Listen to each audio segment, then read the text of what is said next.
Mengapa militer melakukan kudeta di Madagaskar? Terjadi demo yang berujung rusuh di Madagaskar.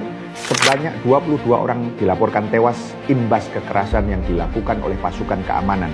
Ungkap Komisaris Tinggi Volker Turk, Kepala Kantor Kepala Hak Asasi Manusia PBB, sebagaimana dilansir AFP pada Selasa, tanggal 30 September 2025. Lebih dari 100 orang juga terluka dalam demonstrasi tersebut. Presiden Madagaskar, Andry Rajoelina, dikabarkan melarikan diri ke Perancis dengan helikopter militer Perancis seusai mencapai kesepakatan dengan Presiden Emmanuel Macron.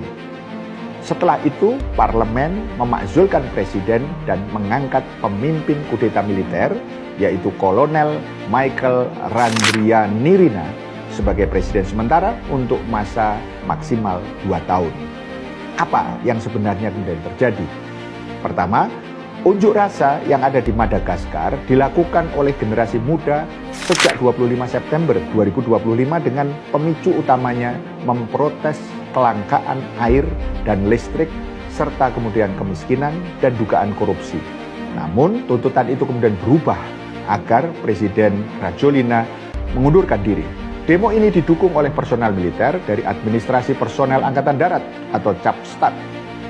Capstat adalah unit militer yang berperan besar dalam menempatkan Rajoelina di pucuk kekuasaan Madagaskar pada kudeta di negara tersebut di tahun 2009. Yang kedua, bila dilihat dari akar masalah, sesungguhnya persoalan struktural yang terjadi di Madagaskar terkait dengan arah pembangunan yang sekuler, kapitalistik, demokrasi liberal, yang hanya melahirkan berbagai ketimpangan sosial, keterbatasan akses dari mayoritas masyarakat kepada fasilitas publik seperti air, listrik, dan juga rawannya potensi untuk kemudian korupsi.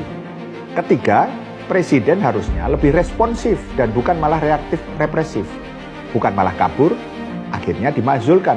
Secara fundamental, mestinya presiden harus cepat menerjemahkan aspirasi masyarakat yang melakukan demonstrasi dalam bentuk berbagai kebijakan yang benar-benar akan mampu menghasilkan harapan dari masyarakat, baik itu terkait dengan masalah air, listrik, kemiskinan, dan juga kemudian korupsi.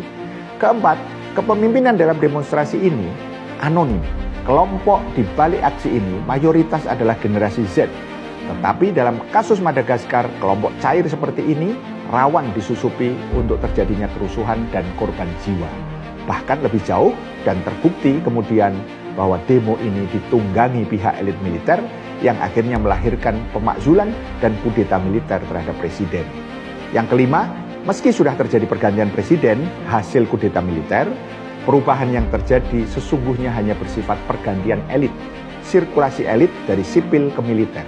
Sifatnya parsial dan tambal sulam. Ada indikasi kuat peran negara asing dalam kudeta militer ini. Tentu akan sulit berharap terjadi perubahan mendasar kalau sistem yang digunakan untuk menjawab tuntutan demonstrasi masih sistem lama, sistem sekuler, demokrasi kapitalistik yang liberal, sehingga kudeta militer ini sesungguhnya bukan jawaban yang hakiki atas tuntutan real daripada demonstran. Paham sampai di sini? Salam melek politik.